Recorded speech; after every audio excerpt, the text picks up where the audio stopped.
Bien, bonsoir à toutes et à tous et bienvenue dans ces rendez-vous critiques dont vous connaissez parfaitement maintenant la formule.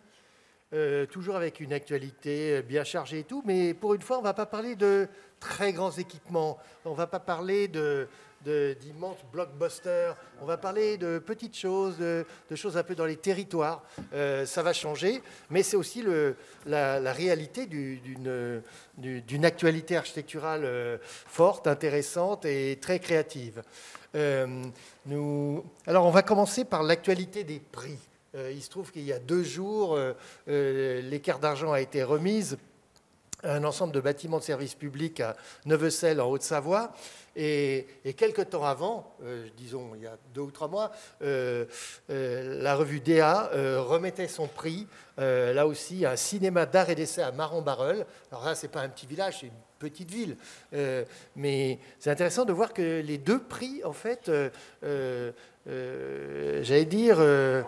souligne une architecture extrêmement intégrée, bien en phase avec évidemment les besoins des populations locales, mais aussi, je veux dire, une intelligence de projet que je trouve très fine. Alors, n'y a-t-il pas une tendance territoire dans les prix en ce moment? C'est la question que je vous pose. Alors, une au hasard. Isabelle. Tendance territoire, non, là, je ne sais pas. Je suis désolée. Je suis un peu cueillie là, par la question. En plus, je ne suis pas sûre d'être la personne la mieux placée pour répondre, dans le sens où je n'ai quand même pas vu le prix qu'a eu l'écart d'argent, c'est-à-dire cet ensemble de bâtiments publics qu'on doit donc à PNG Architecture pour la petite commune de Neuvecelle, sise en bordure du lac Léman. Je rappelle qu'ils sont associés à Julien Boideau et Émilien Robin, et aussi à l'atelier des Cairns, paysagistes. Absolument. Non, ce qu'on peut... dans l'un comme dans l'autre, on retrouve du béton brut et du bois, beaucoup de lumière, et effectivement, je pense une insertion dans le paysage, mais après, je ne suis pas sûre d'être capable de véritablement déceler une tendance, parce que j'ai l'impression, mais là, je pourrais vraiment me tromper, du fait simplement que j'ai pas vu ce projet-là, j'ai vu l'autre, celui qui a reçu le prix DA cette année.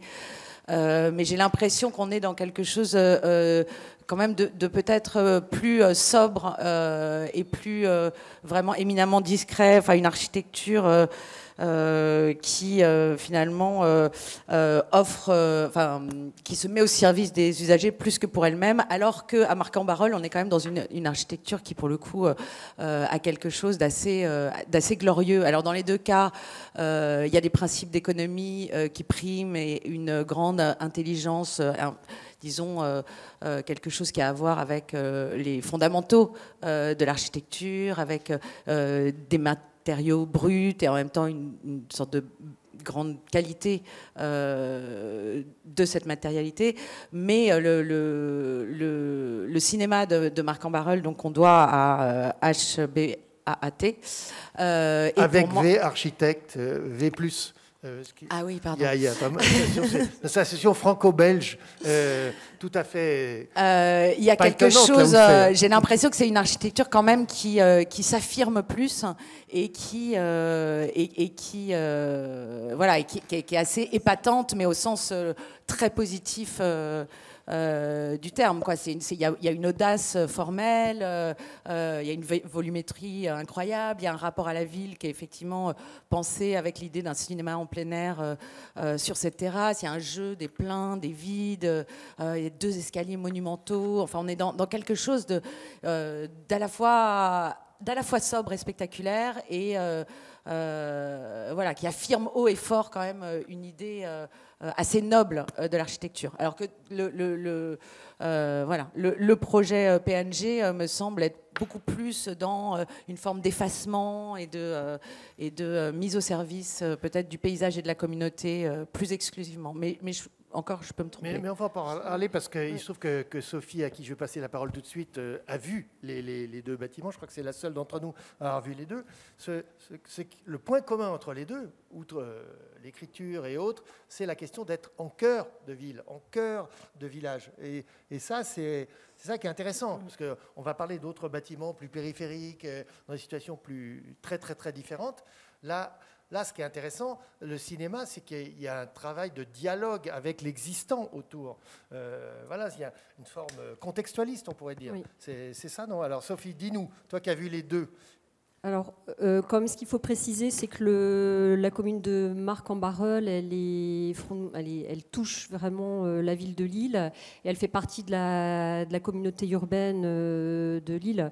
Donc, bon, quelque part, ça pourrait, Marcq-en-Barœul, sans vouloir vexer personne, c'est presque un énième quartier lillois. Mais effectivement, il y a une inscription territoriale très très fine. Et par contre, à Neuvecelle, je trouve que là, on est plus dans quelque chose qui serait plus de l'ordre du vernaculaire. Par contre, oui, moi je trouve que clairement, voilà, l'attribution de ces deux prix à ces types de bâtiments, pour moi, ça entérine quand même une certaine école, mais qui était vraiment émergente depuis une dizaine d'années. C'est cette école d'architectes qui ne veut plus du tout utiliser les capotages et qui montre, qui dévoile les matériaux pour ce qu'ils sont. Donc du bois brut, du béton brut.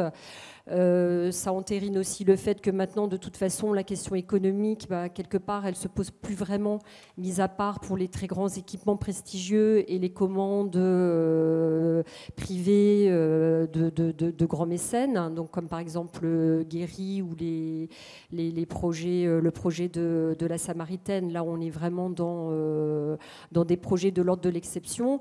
Mais sinon, on sait maintenant aujourd'hui que pour faire un projet d'architecture, on a des budgets qui sont très très restreints et qu'il faut cadrer dans ces budgets-là. Donc forcément, voilà, il y a certains matériaux. On est obligé d'utiliser des matériaux meilleurs de marché, des matériaux bruts. Et là-dessus vient s'ajouter aussi les questions environnementales. Donc aujourd'hui, c'est utiliser le moins de matière possible.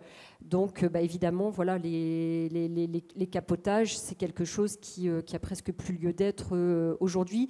Mais effectivement, donc des prix voilà, qui sont maintenant les prix de référence en France, je trouve que ça finalise quelque part, ça officialise un nouveau courant, un courant actuel en architecture. Ça, c'est clair. Et tu as parlé d'une génération. Je rappelle que PNG faisait partie des AJAP il n'y a pas si longtemps. Donc, c'est vraiment des jeunes architectes. Oui, une génération, mais oui. Il y a 10 ans, Tank faisait déjà ça dans la médiathèque de Provins. Bien sûr. Non, mais on ne peut pas dire que ce soit complètement nouveau, mais ça s'affirme. C'est ça que je voudrais confronter comme idée avec vous sur cette tendance territoire, mais aussi une architecture, je veux dire, moins ostentatoire ou je ne sais quoi. Oui, oh là. Moi, je comprends très bien l'idée, la question que tu poses, mais d'abord, moi, j'ai un principe, c'est de ne pas parler des bâtiments que je n'ai pas vus, et ces deux-là, je ne les ai pas vus. En revanche, je peux réfléchir à ta question. Et d'abord, il me semble que, je dirais moins question de territoire, parce que ça me paraît, c'est pas la première fois que des projets sont nominés ou lauréats dans des régions excentrés ou des petits villages, etc. Moi, ce que je trouve intéressant, c'est que ces deux projets qui touche à la culture, à l'éducation. Ça me paraît important, peut-être comme signe. Il me semble que dans une période où justement l'éducation et la culture sont quand même mises à mal, et c'est répété sans cesse, il me semble que d'avoir mis en avant ces projets, c'est pas rien. C'est plutôt ça que moi je vois. Alors, parce que derrière ça, il y a plusieurs choses. Il y a évidemment l'idée que c'est des bâtiments publics, des bâtiments qui reçoivent du monde, des bâtiments avec plusieurs fonctions à chaque fois, cinéma mais aussi restaurant, accueil, etc. Dans l'autre côté, c'est sport, éducation, etc. Donc il y a aussi cette idée toujours de la mixité, reversibilité, espace. Ça me paraît important. Et puis il me semble aussi que peut-être dans le cas de... Alors, je sais bien que, par exemple, pour l'équerre d'argent, il y a des catégories. Il y a d'ailleurs aussi pour les prix de DA. Non, il n'y a pas logement. Non, il n'y a qu'un seul prix. Bon, je me trompe, d'accord. Mais en tout cas, pour ce qui est de l'équerre d'argent, il y a beaucoup de catégories. Donc, il y a logement, il y a etc., etc. Il faut rappeler aussi que pour participer au prix de l'équerre d'argent, il faut payer. Il y a une entrée. Ce qui était quelque chose qui n'existait pas autrefois, qui est quand même assez surprenant. C'est payant, non? Oui, mais depuis longtemps, mais enfin, pas depuis tellement longtemps que ça. C'est peut-être, je sais pas, 10 ans, mais il y a eu une époque où c'était pas comme ça. Donc c'est quand même assez étrange, ce qui n'est pas le cas de l'autre prix, que je sache. Il me semble que le rapport à l'eau est important.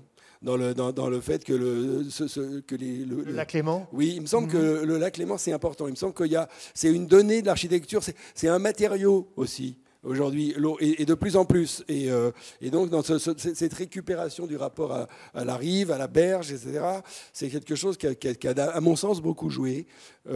Alors maintenant, j'ai lu quand même le texte de Christian de Porzampar, puisqu'il était président du jury de l'équerre d'argent, et j'ai quand même trouvé que là, c'était quand même, il n'y a pas grand-chose. Quand il dit que c'est un projet qui est à la fois, c'est un bâtiment qui est à la fois juste. J'ai jamais compris ce que ça voulait dire, ça, une architecture juste. Je ne sais pas ce que c'est. Juste à sa place. Ouais, oui, enfin bon, ce serait regrettable de le mettre à côté. Et en plus, il ajoute, c'est un projet utile. C'est la moindre des choses. Enfin, c'est la moindre des choses qu'un bâtiment qu'on construit soit utile. Donc je trouve qu'il y a quand même une faiblesse. Même dans le descriptif. Alors là, tu parlais de modestie. Est-ce qu'il y a une mise en avant de la modestie, du petit projet, etc. Il me semble que dans la manière de le défendre, oui, il y a une manière absolument low profile, je dirais. Pourquoi? J'en sais rien. Richard. D'accord. Oui, il y a beaucoup de problèmes qui ont été soulevés. Hein. Oui, mais c'est ton point de vue qui nous intéresse. Voilà, parce que en fait, oui, c'est vrai que je pense que c'est révélateur d'une tendance. Effectivement, ces deux prix, je trouve qu'ils ont énormément de correspondances l'un avec l'autre. Comme si, effectivement, c'était un groupe, un peu comme les cinéastes là, de Dogma 95, qui disaient, voilà, tu vas pas, je sais pas quoi, tu vas filmer à hauteur d'homme, tu vas pas importer tu vas pas faire de flashback, tu vas pas importer des acteurs qui viennent, enfin, tu chercheras même à avoir des acteurs qui sont de la région, tu respecteras l'unité de temps classique, le film devra durer dans la journée, etc. Donc il y a quand même un côté un tout petit peu dogme dans ces projets, même si je pense qu'ils doivent sans doute se connaître, mais ils ne forment absolument pas un groupe.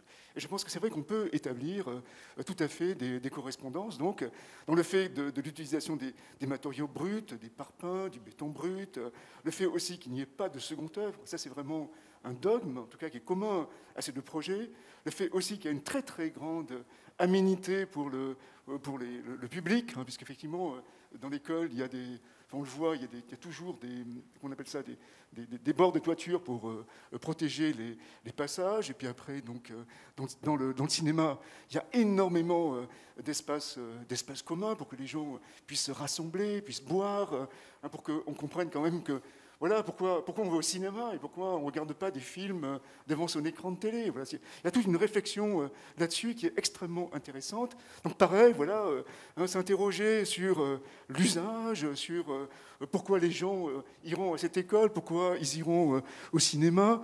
Après, le truc de... Enfin, la référence que tu as faite à Porzampar, moi Porzampar, hier, ça m'a énormément touché, ce qu'il a dit sur ce projet. Ça m'a énormément touché parce que cette architecture-là, elle n'a aucun rapport avec la sienne, mais il a vu quelque chose. J'ai parlé de ce que j'ai lu, hein. J'ai pas écouté. Il a vu quelque chose, si tu veux, qui est totalement commun avec son travail. C'est-à-dire que lui, hein, il s'intéresse, il le dit et il le fait, c'est-à-dire qu'il s'intéresse plus au vide qu'au plein. Hein, depuis tout le temps. Hein, donc il creuse. Hein, la rue des Hautes-Formes, c'est un truc creusé, c'est des vides. Et là, qu'est-ce que c'est?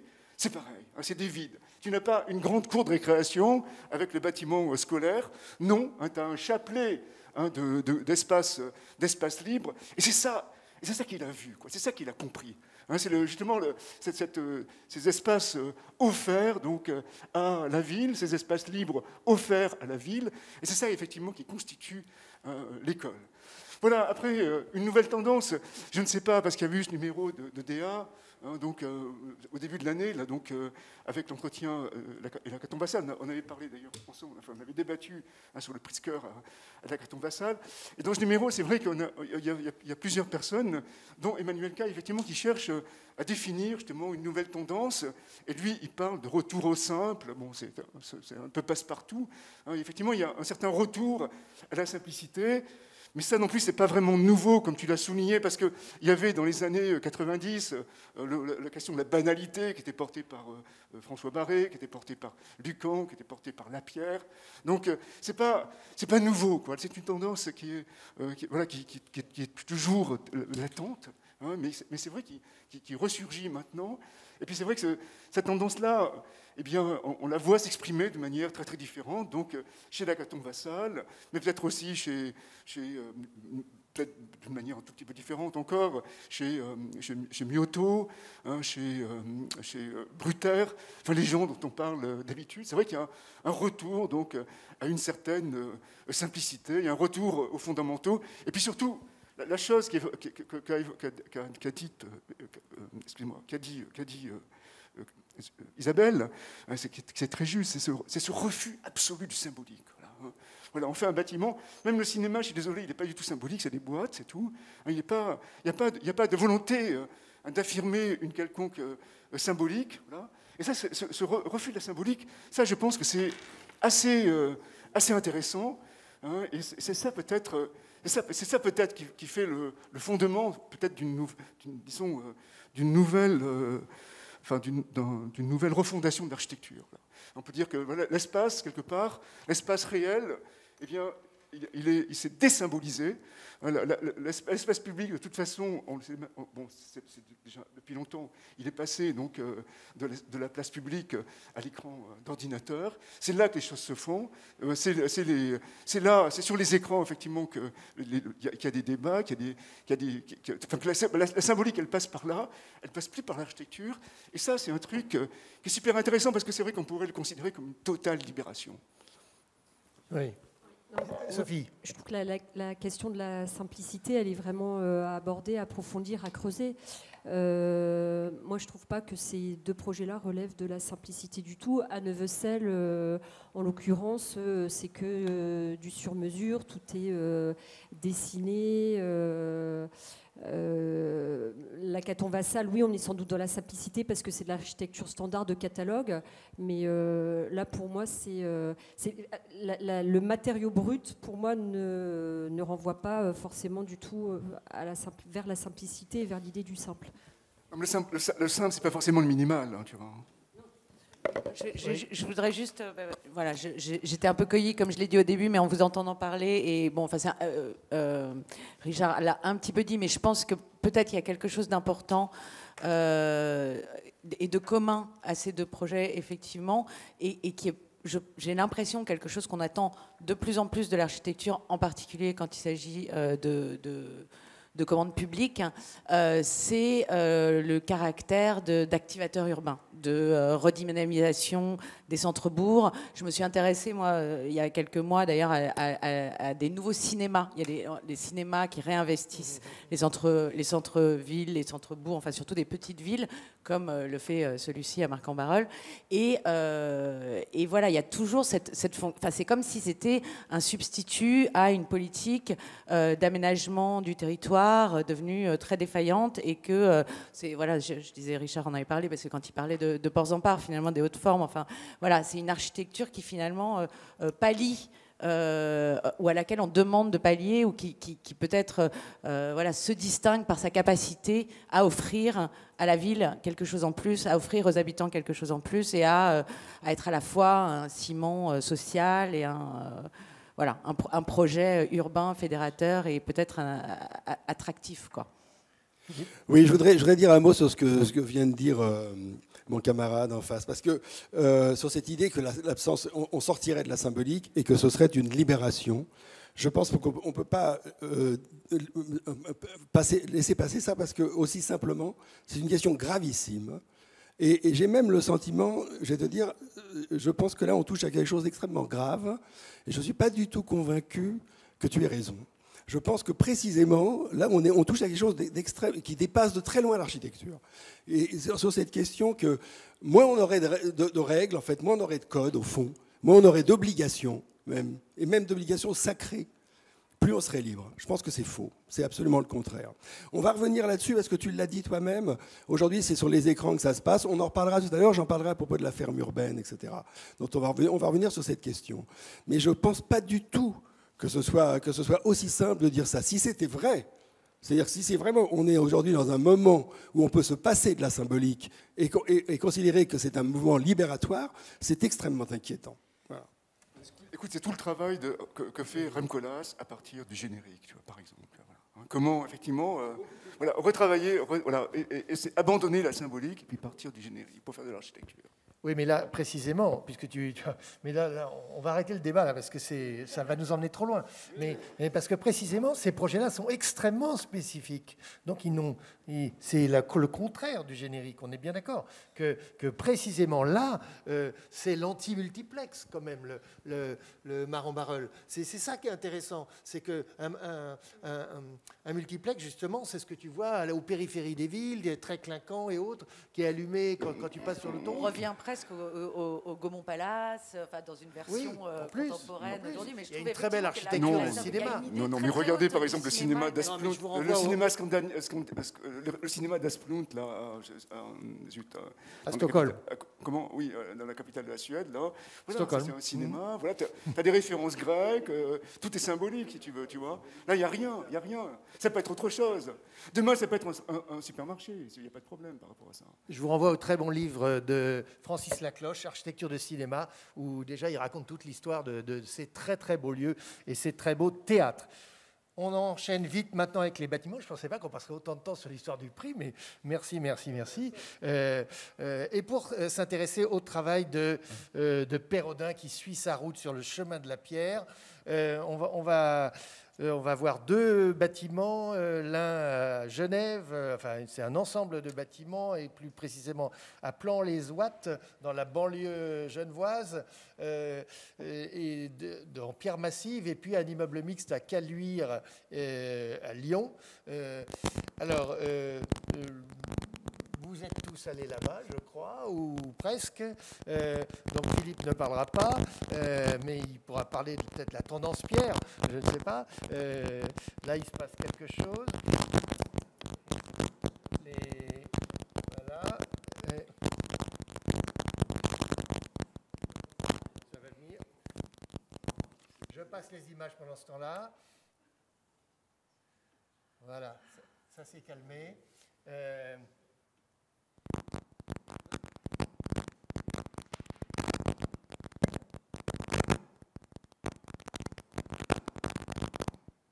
Excusez-nous pour ces problèmes techniques. Il ne faut pas que ça nous empêche de parler. Ça marche?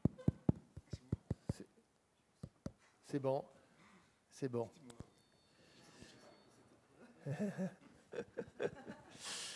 Bon.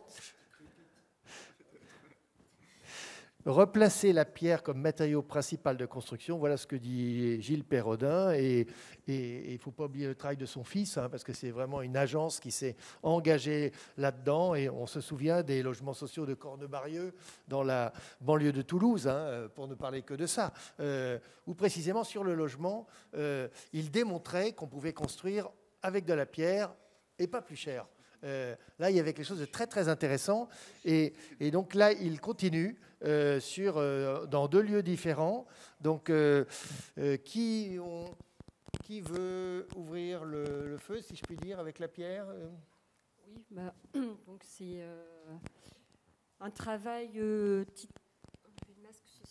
un travail titanesque pour les architectes.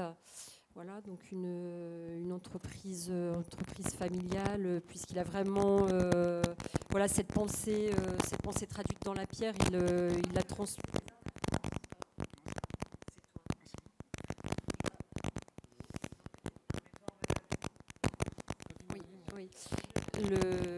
voilà, donc il transmet tout son savoir à son fils. Et donc quand je parle de travail titanesque, c'est parce que pour pouvoir travailler avec un matériau comme ça, il y a vraiment un travail très étroit à mener avec les producteurs de pierre, donc avec les carrières. Donc il y a comment dire, il y a des premiers plans d'exécution qui sont réalisés. L'architecte dessine son projet et ensuite il y a une deuxième phase de projet où il faut tout redessiner en fonction des pierres qui pourront être récupérées dans les carrières. Donc voilà, il y a vraiment une forme d'opiniâtreté de la part des architectes et une pensée constructive qui est vraiment hyper intéressante. Donc surtout aujourd'hui où justement il y a peut-être, on en reparlera, on aura peut-être l'occasion d'en reparler dans d'autres tribunes. On sait qu'il y a aussi une autre tendance qui peut être tout aussi intéressante, qui est celle de mettre les structures et les trames structurelles en façade. Voilà, et donc là c'est autre chose, c'est une autre pensée constructive qui est assujettie aux matériaux.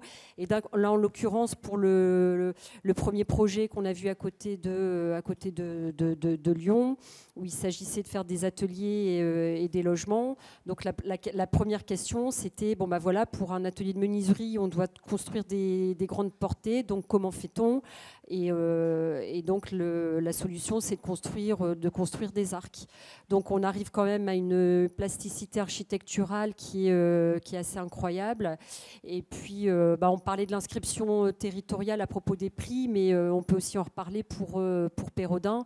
Je trouve que cette matière-là, elle lui permet de s'inscrire dans... donc là, on est sur les bords de collines assez escarpées, on ne le voit pas sur les photos, mais ça permet vraiment de faire un lien avec le contexte qui est très très fort et de venir proposer dans le quartier ces deux espèces de murs pignons où on a ces espèces de patchwork de pierres un peu irrégulières, de différentes couleurs, parce qu'il fallait une pierre plus solide en soubassement, donc c'est une pierre qui est plus claire. On a c'est pas un mur qui est lisse, il y a certaines pierres qui sont un petit peu en débord, et ça dans la ville, pour la perception qu'on en a dans la ville, ça donne vraiment une architecture très puissante et qui est porteuse vraiment d'une urbanité très très forte. Non, c'est vrai, là, par exemple, sur cette image où on voit à Caluire, c'est assez fantastique. C'est presque, là, on voit le clin d'œil à Fernand Pouillon. Hein. Dans la rythmique, là, au Point du Jour à Boulogne, il y a exactement ce même type de recherche sur cette rythmique par la pierre et donc par la matière. Philippe Philippe non, mais juste un mot. Moi, j'ai pas vu les bâtiments, donc mais je vois les images et je vous écoute. Mais je voulais savoir une chose. Est-ce que l'utilisation de la pierre vise aussi à réguler toutes les questions thermiques ? Oui, c'est ça. Hein, parce entendu. Juste un mot, parce que moi, il se trouve que j'ai travaillé récemment avec Baumschlager, qui sont des Autrichiens qui viennent, dont l'histoire vient d'une architecture de montagne, justement avec des murs épais, etc. Et c'est exactement la même idée. Hein.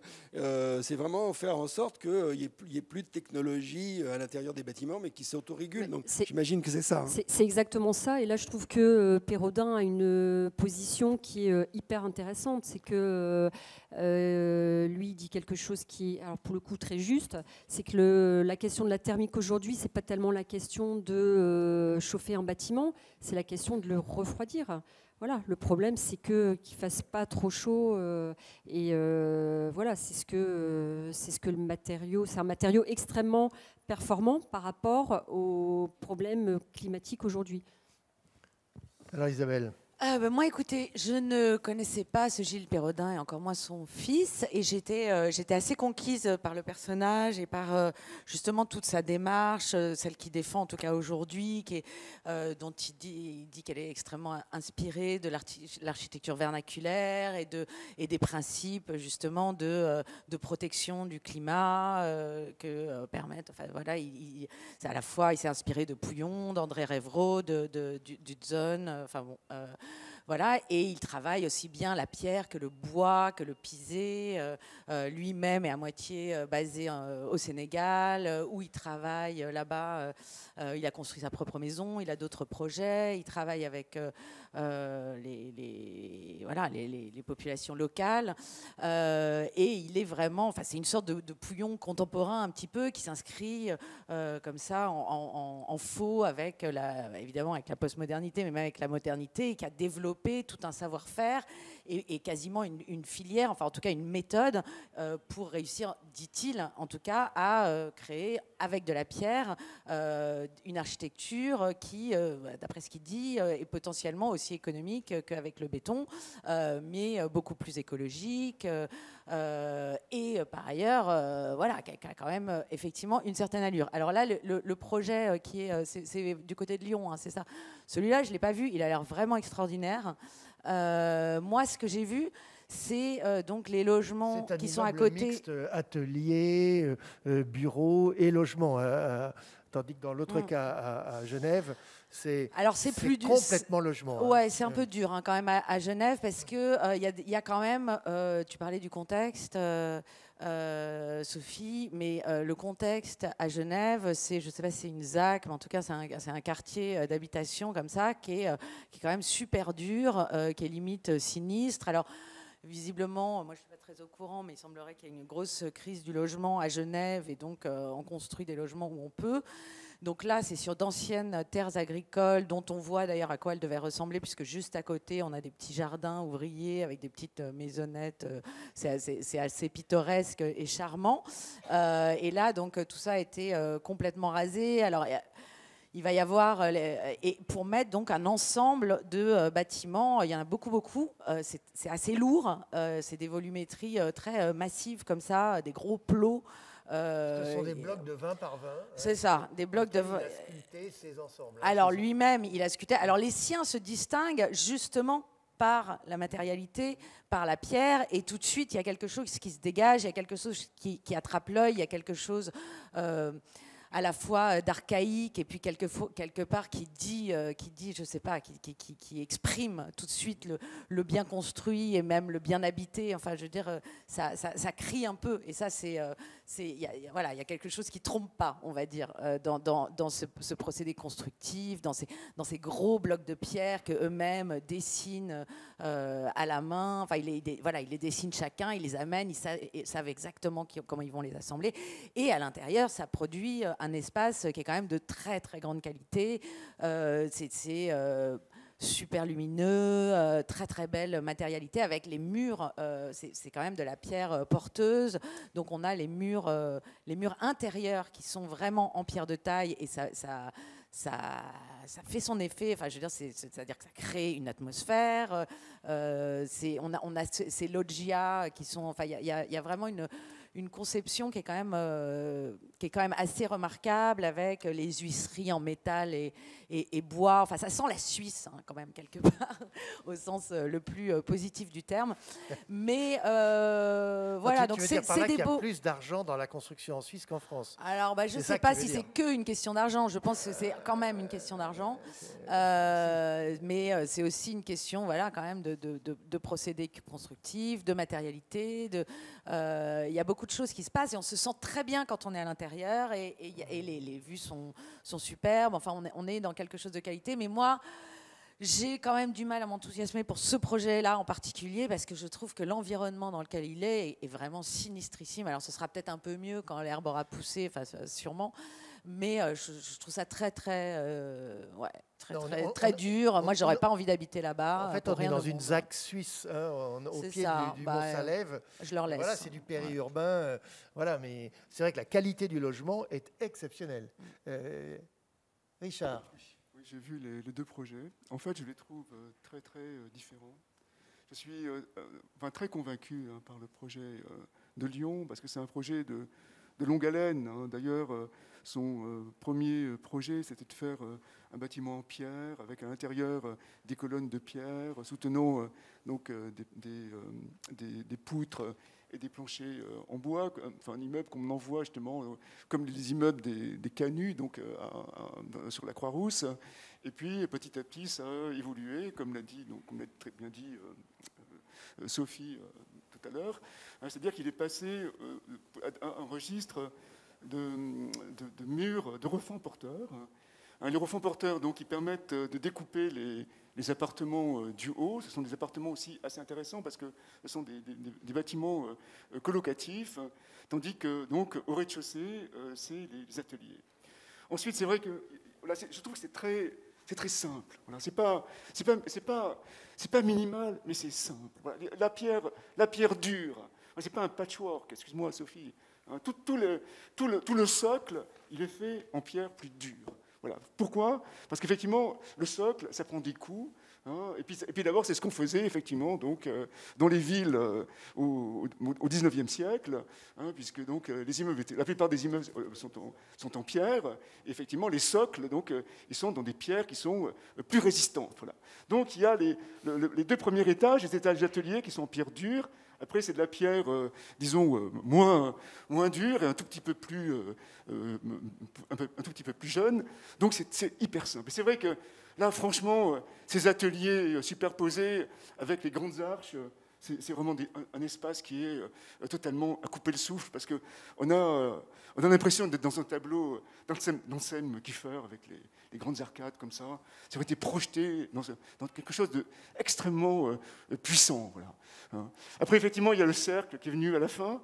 Hein, ce clin d'œil, enfin, c'est pas un clin d'œil d'ailleurs, non, mais ça peut rappeler justement les cercles de Cannes, mais ça a été donc induit par les arcs donc, qui coupent, qui creusent les murs donc, dans les deux premiers étages.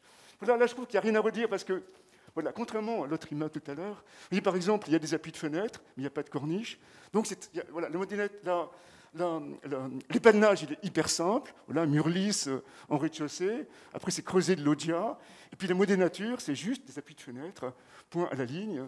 Et c'est vrai que ce bâtiment, on voit vraiment qu'il est fait en pierre. Voilà. Et en pierre, en gros blocs de pierre. Voilà. Parce que c'est vrai que dans les villes, voilà, tous les bâtiments sont faits en pierre, quoi. Mais simplement, après, ils sont enduits, ils sont peints. Vous voyez, parce que c'est pas forcément... Enfin, on voit ceux qui sont faits en pierre de taille, et encore, on ne les voit pas parce qu'il y a des tas d'éléments de modénature, il y a des colonnes, il y a des frontons, donc qui nous font oublier, justement, hein, la puissance donc, de la pierre. D'ailleurs, il dit un truc très beau. Hein. Voilà, moi, je construis avec ceux que j'ai sous les pieds. Voilà, ça, c'est un truc extrêmement fort. Et je trouve que ça, on le voit très bien ici. Voilà. On sent très bien les blocs voilà, qui sont extraits du sol, qui sont extraits de la sédimentation, voilà, comme l'a dit Sophie, voilà, qui sont tous irréguliers, hein, donc ils sont composés de coquillages, hein, de toutes sortes tous les animaux vivants qui se sont sédimentés au fil des milliers d'années. Voilà, on le sent très bien. Ça, c'est vraiment extrêmement impressionnant quand on rentre dans ce bâtiment. Après, à Genève, bon, d'abord, il n'a pas fait seul, il l'a fait avec Archiplan, ce sont des excellents architectes, mais peut-être, et en plus c'est ça, on a vu tout à l'heure d'ailleurs les primés, quoi. C'est toujours des équipes de plusieurs personnes. Donc Art Berthelot, ils sont deux, et puis en plus il y avait V+, pareil pour Boideau, Robin, et puis... Oui, mais la PNG. démarche est la même. Voilà. Mais là, ici, bon, c'est vrai que c'est lui qui a inventé cette démarche, c'est lui qui est revenu à la pierre, il n'y a pas de problème par rapport à ça. Et d'ailleurs, c'est très intéressant parce que, quelque part, c'est un apostat, quoi. Puisqu'avant, c'était un high-tech, il a renoncé au métal, et puis s'est plongé dans la pierre. Ça n'a pas toujours été ça, quoi. Là. Et c'est ça qui fait... Objection, votre honneur, il a commencé par faire de la terre. Oui, je sais, enfin... Et oui, les 25 logements, non, écoute, et les 4 logements, pardon. Oui, bien sûr, mais si tu veux, quand même, malgré tout, sa principale production, hein, avec, comment ça s'appelle Françoise Jourda. Françoise Hélène Jourda. Voilà, c'était quand même, c'était les high-tech français, quoi, tu vois, voilà. Et puis, il a renoncé à tout ça, et puis il est revenu, donc, fondamentale, et je trouve que c'est quelque chose d'intéressant qui fait vraiment sa personnalité. Mais cependant, il travaille avec son fils, et puis il travaille avec d'autres agences. Je ne me rappelle pas d'ailleurs l'architecte qui a suivi le chantier de Caluire, mais c'était aussi quelqu'un qui a travaillé dans une agence et qui a suivi le chantier. Donc c'est avec Wieswig. Voilà, il faut le dire. Merci de l'avoir noté. Et là-bas, bon, effectivement, à Genève, c'est aussi donc, un travail en collaboration, même si tout vient de lui, ça c'est tout à fait évident, puisque c'est l'agence Archiplan.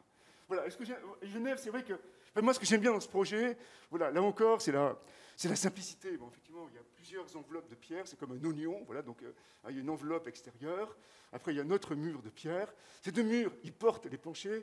Au début, les planchers devaient être en bois, maintenant ils sont en béton.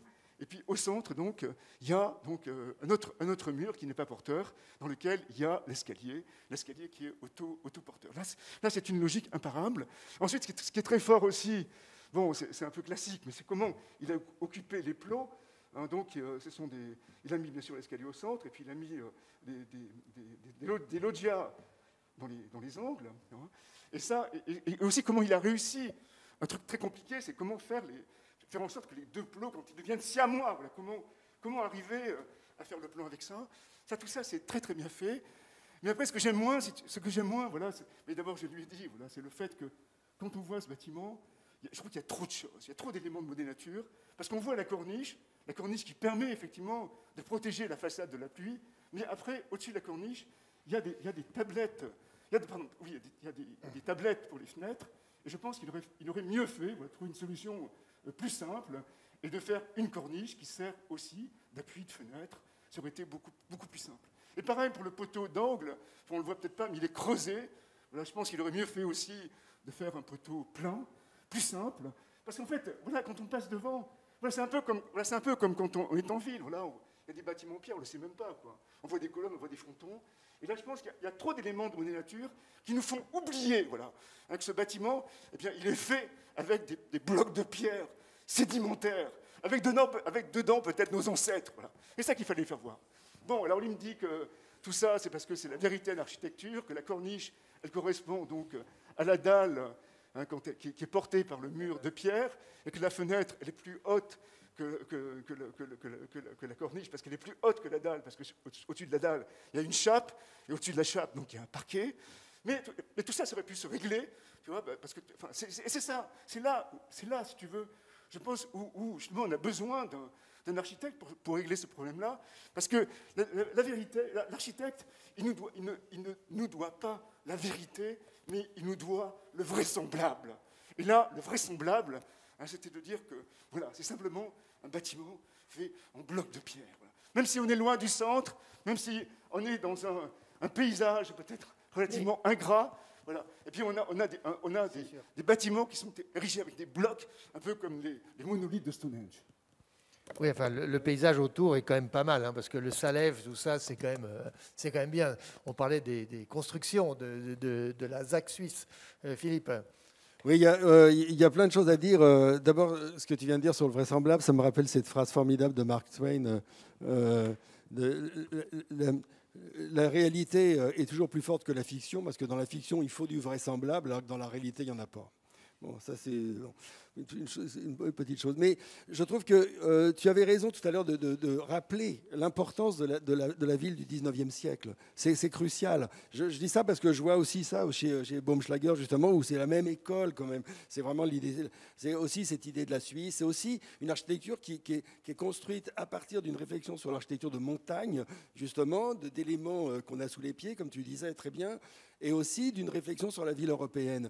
Et ce qui est très intéressant aussi, il me semble, hein, parce que je pense qu'il y a des similitudes avec ce que je connais un peu chez d'autres architectes, c'est qu'il y a tout un rapport très complexe entre la densité, la masse de la pierre et la porosité du bâtiment, le pourcentage d'ouverture. Et c'est très intéressant de voir qu'il y a un certain nombre de fenêtres qui sont réduites, mais comme justement le bâtiment est autorégulé, il n'y a plus besoin d'avoir des faux plafonds, etc. Donc on gagne en hauteur aussi d'appartements. Et ça, c'est aussi très intéressant. Évidemment, ça a une conséquence quand même, c'est que ça donne une certaine austérité d'architecture, mais c'est en ce sens que ces architectes, Perrodin, c'est aussi une réflexion sur Haussmann aussi. C'est aussi une capacité de comprendre comment Haussmann a réussi à faire des bâtiments qui se régulaient, etc. Avec évidemment, tu l'as dit, beaucoup plus de modénature chez Haussmann que dans ce cas-là. Mais c'est la même école, en fait. Oui, mais les savoir-faire n'étaient pas les mêmes, et n'étaient pas du tout les mêmes. On les a quasiment perdus aujourd'hui. Ça qui est assez fantastique dans son travail, c'est de retrouver ça exactement comme Piano quand il fait le Parlement à Malte, où il rouvre des carrières locales. Parce que quand tu dis qu'il construit avec ce qu'il a en dessous, oui, c'est évidemment une image, mais parce qu'en l'occurrence, la pierre ne vient pas du tout de Suisse, non, je sais. Elle vient d'ailleurs, parce que les carrières suisses, notamment du Tessin qu'il voulait choisir, précisément, c'était trop compliqué, et c'était, sur le plan de l'empreinte écologique, presque un non-sens. C'est pas moi qui l'ai dit, c'est lui qui l'a dit, donc à la conférence à l'Arsenal la semaine dernière. Bon, mais... Juste une chose sur la régulation thermique, pour rebondir sur ce que tu disais, c'est quand même assez intéressant parce que là, il expliquait justement que dans ce projet de logement, lui, en gros, il voudrait se reposer sur la pierre et les qualités d'inertie thermique de la pierre pour réguler thermiquement ses bâtiments. Et il y a justement quelque chose de très simple, finalement, dans un procédé, dans cette architecture, dans ce matériau qui a besoin d'aucun adjuvant chimique et qui, voilà, c'est formidable qualité d'inertie, en particulier quand les pierres sont très épaisses, etc. Et là, toujours, on se retrouve justement face à l'absurdité un petit peu des normes, de normes qui ont été pensées pour une architecture en béton, et alors comme lui le dit, imposée par le lobby du béton, hein, ça c'est son côté pouillon, mais enfin il y a quand même beaucoup de vrai là-dedans, et qui finalement n'ont aucun sens quand elles s'appliquent à la pierre, et si bien que son projet tel qu'il l'aurait voulu, c'est qu'il n'y aurait pas eu d'isolation intérieure du bâtiment. Cette isolation lui a été imposée, et c'est la raison pour laquelle à l'intérieur du bâtiment, la pierre est apparente, mais dans les murs extérieurs, ils sont recouverts d'un isolant. Voilà, enfin bon, tout ça, c'était quand même très intéressant parce qu'en fait, tout son travail appelle quand même à une espèce de reconsidération et un affinage du travail, du système normatif, hein, qui produit beaucoup d'aberrations, et y compris sur le plan écologique, quoi, enfin, des contresens, quoi. Alors vous parlez d'Haussmann, je rappelle qu'à Paris, il y a 3 ans, Barrault et Pressaco avaient sorti un bâtiment dans le 19e, je crois, tout à fait en pierre massive. Là aussi, c'est intéressant de voir qu'il fait des émules. Et puis, Jean-Christophe Quinton là, vient de livrer un immeuble de logement pas loin du Luxembourg, là aussi, précisément avec la pierre. Donc, c'est intéressant de voir que ça revient. Mais en tout cas, il y a une traçabilité, si je puis dire, dans l'œuvre de Perrodin qui est assez phénoménale. Et il est magnifique en conférence. Il emmène tout le monde sur ce sujet. Alors, on va passer de la pierre au béton, hein, si vous ne m'en voudrez pas, mais voilà pour vous. Et nous allons partir à Nice. Tant que les images sont... Voilà, pour la requalification du quartier de l'ancien stade de Nice. Alors évidemment, les footeux autour de cette table savent ce que c'est que l'OGC Nice. Très, très, très important, n'est-ce pas, Richard? Toi qui es niçois, qui a toujours défendu avec ton maillot. Là, donc, tu sais ce que c'est, tu y allais. Et là, tout a été rasé. Et donc, sur ces friches du stade, le stade a été remonté dans la plaine de Nice, comme vous le savez, dans la plaine du Var, pardon, ainsi de 4,2 hectares. Un macro-lot de 350 logements a été développé, aussi avec un dojo en sous-sol, 350 logements, dont un tiers d'habitat social. Et c'est un ensemble réalisé en conception-construction. C'est très important dans le débat, parce qu'après la culture constructive dont on vient de parler, par Édouard François avec Vinci. Et donc là, on peut dire option fragmentation, avec 10 bâtiments sur ce même site, et puis une structure et une peau en béton, voilà, et des façades non pas végétalisées, mais comme dit Édouard François, support de végétalisation. C'est-à-dire que ça ne fait pas mystère de ce qui est en dessous. Mais ce qu'on peut voir aussi, c'est la continuité paysagère, puisque l'îlot, précisément par cette fragmentation, laisse passer le paysage et des vues sur le paysage environnement qui est quand même très beau. Alors le Niçois, oui, le régional de l'État. Oui, mais je suis très content que le stade ait été rasé. D'abord, le foot, ça a toujours été mon cauchemar à l'école. Donc, je suis vraiment super content qu'en fait ce stade ait été détruit. Il a été renvoyé, je ne sais pas où, dans la plaine du Var, au loin de Nice. Et il a été refait par, comment il s'appelle Jean-Michel Wilmotte. Jean-Michel Wilmotte. Voilà, ça c'est pour commencer. Après, bon, la fragmentation d'Édouard François, oui, c'est vrai qu'il parle de fragmentation, mais en même temps, c'est pas très fragmenté, dans le sens où il y a 3 barres voilà, qui sont perpendiculaires à une grande avenue qui monte du centre vers la limite de Nice, parce que Nice est une ville qui a une limite à partir de laquelle on ne construit plus. Donc, parce qu'il y a des collines, on peut pas. Et une limite où on trouve une très belle station de tramway. Voilà, tout à fait. Ouais, il y a la station de tramway de Marc Barani. Mais voilà, donc c'est le grand boulevard, c'est le grand boulevard qui monte vers le nord. Et ce boulevard, c'est vrai qu'il a une architecture qui est très intéressante parce que tout ça, ça a été fait dans les années 60, fin des années 50, 60, 70, par des entreprises italiennes, par des architectes parfois importants, des grands prix Rome. Et donc c'est une architecture moderne, très très urbaine. Et c'est là ce que je reproche peut-être à Édouard François, c'est que pour accrocher son bâtiment ces 3 barres à l'avenue Gorbella, il est parti, donc, disons, des archétypes niçois, de la place Masséna, de la place je ne sais pas quoi, avec des façades ocre rouge, ocre jaune, des volets verts. Alors qu'en fait, ce type d'architecture, ça n'existe absolument pas dans ce quartier. Voilà, c'est un petit peu le reproche que je lui ferai. Après, pour le reste, on pourrait considérer que c'est un clin d'œil, que c'est justement avec. Oui, parce qu'il y a même un pignon qui est complètement en trompe-l'œil. Non, c'est pas ça, mais c'est croire aussi. Voilà, c'est très niçois, qui vient de Paris. Voilà, c'est un peu comme, voilà, tu vois, pour je sais pas, excusez-moi. Pour un Serbe, les Français, ils ont des bérets basques et puis des baguettes sous le bras. Mais niçois, c'est pas ça.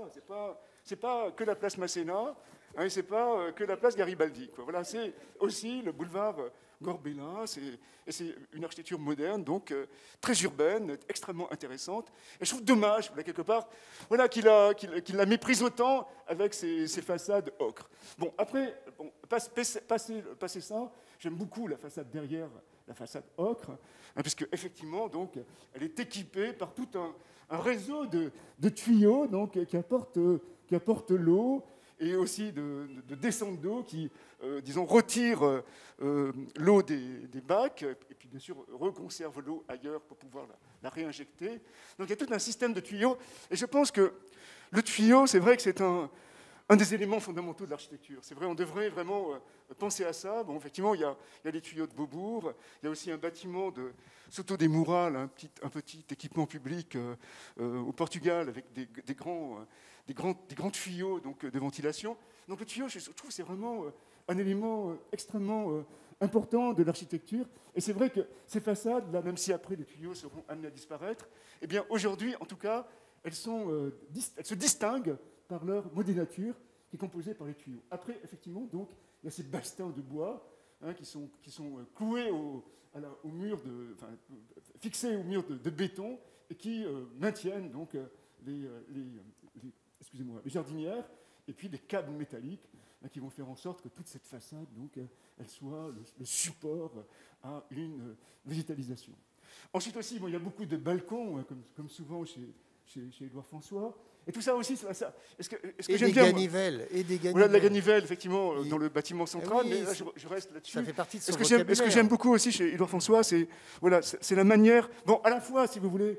Bon, c'est facile de dire ça, mais c'est vrai qu'il s'intéresse à la nature naturante, pas la nature morte. Vous voyez, comme par exemple Pérodin, lui, c'est la pierre, elle est morte. C'est les petits organismes qu'il a composés, nos ancêtres, ils sont morts. Voilà. Tandis que là, c'est la nature vivante, c'est la nature génératrice. Et ça, je trouve ça extrêmement intéressant, effectivement, d'essayer d'anticiper comment les plantes vont pousser, et puis effectivement, développer toute une logistique pour qu'elles puissent se développer. Et d'un côté, il y a les plantes, et après, il y a les habitants. Et les habitants, c'est pareil. Ils vont pouvoir se développer, ils vont pouvoir faveliser leurs bâtiments, et tout ça, c'est contrôlé, puisque voilà, le balcon qui est là, voilà, eh bien, aujourd'hui, c'est un balcon, il est ouvert, mais demain, donc, il pourra être transformé en pièce d'habitation. Et donc, tout ça, c'est contrôlé. Vous voyez, mais voilà, autant on contrôle, vous voyez, la nature vivante, la nature génératrice, mais on contrôle aussi donc, la manière dont les habitants vont transformer, vont déformer leur habitation. Philippe. D'abord, je voudrais juste rappeler une chose, c'est que Édouard François, il a pendant un moment beaucoup défendu la pierre aussi.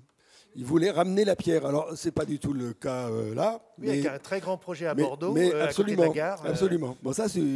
bon.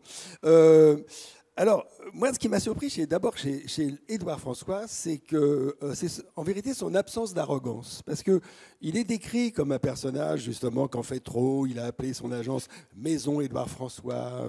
Il y a tout ce côté. Il met même, je crois, depuis 1700, je ne sais plus combien. Enfin, il y a une espèce de mise comme ça, un peu exaspérante. Mais en même temps, là, je l'ai trouvé pas du tout. J'ai même trouvé qu'il était prêt à faire un certain nombre de concessions. Mais ce qu'il faut dire, me semble, et c'est le début de tout, c'est qu'on a quand même là la quintessence de, je sais pas, 20, 25 ans de travail. 25 ans de travail, de réflexion sur cette question, justement, d'une architecture avec des gabions, avec de la nature à rajouter, les façades qui poussent, c'est Montpellier, c'est Paris, c'est tout. Et là, on a quand même l'impression qu'il a atteint une maturité. Dans ce type d'architecture. Ça, c'est, me semble-t-il, la première chose. Sur l'histoire de la citation urbaine niçoise du quartier central de Masséna, il est habitué. C'est pas la première fois qu'il fait ça. Quand il a fait le bâtiment, l'hôtel derrière le Fouquet's, il a aussi cité la façade. Et il y a chez lui, disons, c'est peut-être d'ailleurs une faiblesse, je pense aussi, chez Édouard, de se mettre toujours dans une position un peu de critique cynique, presque un peu humoristique autour. Et en fait, c'est une faiblesse parce que je suis d'accord, il n'aurait pas besoin de ça. D'autant plus que, comme il le dit, c'est une citation de la citation, puisqu'il a fait non seulement ces bâtiments qui ressemblent à ceux qu'il y aurait peut-être derrière la place Masséna, mais en plus, il a remis un trompe-l'œil parce qu'il y a justement près de la place Masséna un trompe-l'œil. Donc voilà. Mais dans ce sens, c'est un architecte littéraire, disons. Il fait de la citation. Il a besoin de ça. Après, il me semble que ce qui est très intéressant dans cet ensemble, alors moi, je ne suis pas, peut-être esthétiquement, je ne suis pas un fan de ce type d'architecture un peu ébouriffée, comme ça, une espèce mais je trouve que quand même, quand on le regarde avec la perspective sur le parc, qui suit cette opération de logement, on a là quand même quelque chose, tu as dit favelisé tout à l'heure, et tu as très bien raison de dire ça, parce qu'il y a quelque chose un peu de Rio quand même. Je trouve qu'il y a quelque chose de tropicaliste dans ce bâtiment, y compris d'ailleurs sur les piliers qui le soutiennent par endroits.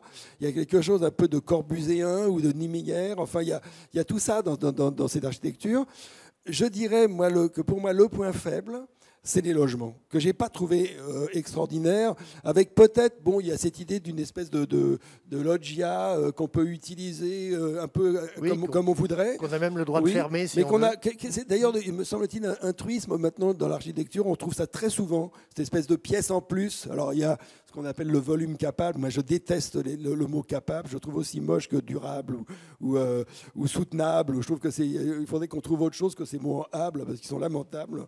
Mais il y a quelque chose de pénible.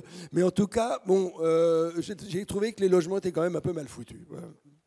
Oui, alors on n'est pas d'accord. Je ne peux pas être d'accord avec capable. Avec capable, quand même, Youssef Tomé fait un travail fantastique à Bordeaux. Youssef Tomé est formidable, mais le mot est nul. Sophie. Oui, là, je trouve quand même que Édouard François, il agit surtout en tant que paysagiste. Voilà. Donc, on sait qu'aujourd'hui, les paysagistes prennent de plus en plus de pouvoir. Les grands projets urbains sont confiés à des paysagistes. Donc là, ici, pour moi, c'est le cas. Et effectivement, il atteint quand même la là, il est au sommet de son art en tant que paysagiste, parce que là, l'architecture, elle va tenir grâce à la végétation. Si on enlève la végétation, il y a quand même plus rien, parce que son architecture, ça pose question aussi. Enfin, quelque part, il n'y a presque pas d'architecture, mis à part le pastiche niçois. Le reste, c'est vraiment des blocs de béton. Il n'y a rien, quoi. C'est juste des blocs de béton, des fenêtres en PVC. Avec, il a repris le système des vignoles, donc les bois vissés sur les façades.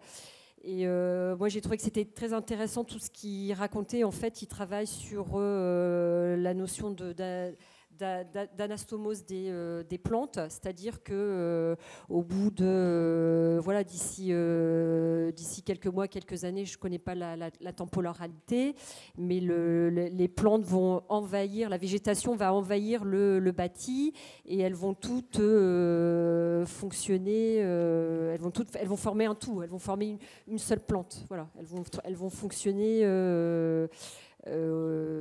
physiquement ensemble. Voilà, mais donc par contre, même si je trouve que le travail le travail du paysagiste, parce qu'il y a un grand parc derrière, c'est pas ce qui est plus intéressant en matière de paysage, mais par contre le travail, porosité, la continuité, elle est extraordinaire, c'est extraordinaire. Donc c'est un cadre de vie absolument extraordinaire. Et la grande force d'Édouard François, c'est d'avoir réussi à convaincre le commanditaire de dire on prend tout le budget et on met tout dans les plantes. Donc on arrive, évidemment il y a encore la végétation doit encore pousser, mais quand même à aujourd'hui de ce point de vue-là, du point de vue du rapport à la nature, c'est extraordinaire. Et donc là, c'est intéressant de revenir justement sur ces anciens projets. Enfin, moi, je trouve que c'est un des architectes vraiment les plus intéressants en France. Quand on retourne aujourd'hui au Vignoles, puisque c'est à peu près le même système. Donc les Vignoles, il faut expliquer pour ceux qui nous suivent, c'est dans le 20e à Paris. Voilà, donc des logements sociaux dans une venelle. Qui est dans un tissu parisien qui n'est pas du tout de type haussmannien. Et aujourd'hui, c'est baigné dans la végétation. Il arrive complètement à gérer cette dimension-là. Et pareil, Porte d'Asnières, ce qu'il avait fait avec les grands pots qui servaient de garde-corps. Et c'est toujours absolument magnifique aujourd'hui. Donc je trouve que c'est vraiment quelqu'un de très... c'est un projet très intéressant. Notre critique niçoise. Moi, je veux juste intervenir parce que je trouve ça pas normal qu'on dise que Édouard François c'est un paysagiste. Je trouve que c'est pas ça du tout. D'abord, un paysagiste, il y en a eu un, d'abord assez mauvais d'ailleurs, c'est lui qui a fait le parc, et c'est aussi celui qui est intervenu donc entre les bâtiments. Et Édouard François, Pérodin, il travaille avec des blocs de pierre, des gros blocs de pierre calcaire. Et Édouard François, justement, selon la position que fait Spinoza, il y a d'un côté la nature naturée, c'est la nature comme des objets, les poutres, le bois, et puis la nature naturante, c'est la nature génératrice, comme force, comme puissance. Et Édouard François, lui, son matériau, c'est pas la nature naturée, c'est pas le bois, c'est pas la pierre, mais c'est justement cette nature vivante, cette nature naturante. Et il arrive effectivement donc à créer tout un système prothétique pour la faire aller dans une certaine direction. Un peu d'ailleurs, et c'est un architecte, parce que regardez par exemple le truc de l'abbé Laugier, là, au XVIIIe siècle, le frontispice de son livre, là, donc, je sais pas quoi, la théorie de l'architecture, c'est la maison première, donc c'est 4 arbres, vivants, pas morts, avec des branches, et puis les branches sont tressées ensemble, et ça dessine une cabane. Et il revient à ça. Donc il revient à un des fondements de l'architecture. On va rester avec la nature. Oui, un dernier point. Moi, je parlais je mettais en avant cette question du paysage. Alors, c'est peut-être pas le bon mot, mais en tout cas de la végétation, parce que je trouve quand même que, effectivement, je suis d'accord avec Philippe au niveau de la qualité de ces plans de logement, des parties communes, etc. Ça pêche quand même beaucoup. le bâtiment qu'on a visité, voilà, c'est quand même pas une qualité d'habitat terrible. Et cette idée de la pièce en plus, non, mais ça Non, mais marche excuse-moi, pas. tu l'as dit toi-même, il a travaillé avec Vinci. C'est pas les maîtres d'ouvrage les plus cool, les plus sympas. Il a réussi à faire passer donc tout son système de façade végétale, son système aussi donc d'appartement qui peut évoluer. Et puis voilà, point barre, tu vois. Oui, il faut replacer ça quand même dans ce contexte. Et C'est puis, quand t'es architecte, et tu le dois contexte sismique tu dois mettre aussi. l'accent sur une chose. Voilà. Tu as dit que tout peux pas l'argent, mettre l'accent sur tout. t'as dit que tout l'argent était dans la végétation, pas uniquement. Il y avait aussi la question sismique à régler avec l'intégration des sous-sols, le dojo et tout et tout. Et là, on voit bien un travail architecte-entreprise. C'est aussi ça. Si on décontextualise, on n'a pas toutes les pièces. Alors, on va rester sur la question de la nature et pour aller à Rome. Non, pardon, avant. Pas tout de suite. La tendance végétale est tellement forte, vous voyez, que je me suis laissé emporter. Excusez-moi. On va aller à Laval pour l'espace Mayenne. Donc, c'est l'œuvre de Hérault Arnaud en périphérie de la ville, sur une friche militaire. C'est un équipement multifonctionnel qui croise la culture et le sport, mais aussi une salle de congrès. Il y a mur d'escalade, anneaux cyclistes, j'en passe et des meilleurs. 4500 places possibles. Ce qui est très intéressant dans ce projet, c'est la polyvalence maîtrisée, l'espace se transformant en fait en fonction du programme dans une seule enveloppe, l'aluminium. Oui, alors donc nous sommes en périphérie ou sortie de ville de Laval, en Mayenne, et donc c'est un bâtiment qui, en tout cas, tel que les architectes nous l'ont décrit, qui a été un peu un événement pour cette ville qui manquait, semble-t-il, aussi bien d'équipements sportifs que de salles de spectacle. Et là, on est dans un bâtiment qui allie les deux, dont les architectes, avec des architectes qui ont l'habitude à la fois d'avoir fait qui ont à la fois fait des salles de spectacle et qui ont un savoir-faire aussi en équipement sportif, et qui du coup là se méfiaient de l'idée de ce concept d'équipement mixte, et qui voulait à tout prix éviter à la fois le compromis et la dispersion, qui sont un peu les écueils voilà, quand on veut rassembler des programmes comme ça. Donc ils ont mis l'accent, comme ils le disent, l'idée c'était de faire une salle de spectacle qui puisse être transformée en salle de sport, équipement sportif, et pas de chercher le compromis entre les deux. Et de ce point de vue-là, il me semble assez réussi. Moi, c'est ce que je trouve assez génial dans le bâtiment, c'est que quand on le découvre comme ça, donc ce qu'on a vu, cette espèce de blob un petit peu anguleux, comme ça, en aluminium, qui apparaît au bord d'une route, dans un quartier un peu mal défini. Quand on le voit de l'extérieur, c'est quelque chose un peu ni bien ni mal. Et il prend son sens, en fait, quand on se trouve de l'autre côté de l'entrée, où il y a quelque chose, je ne sais pas si on a des images, mais il y a cet équipement qui est l'anneau, c'est un anneau de cyclisme, un anneau, je sais plus comment un vélodrome. Enfin, c'est un vélodrome, voilà. C'est un vélodrome. Et là, quand on regarde le bâtiment depuis ce vélodrome, sa forme prend tout son sens, parce qu'on avait vraiment les deux éléments, le vélodrome et le bâtiment, qui se répondent.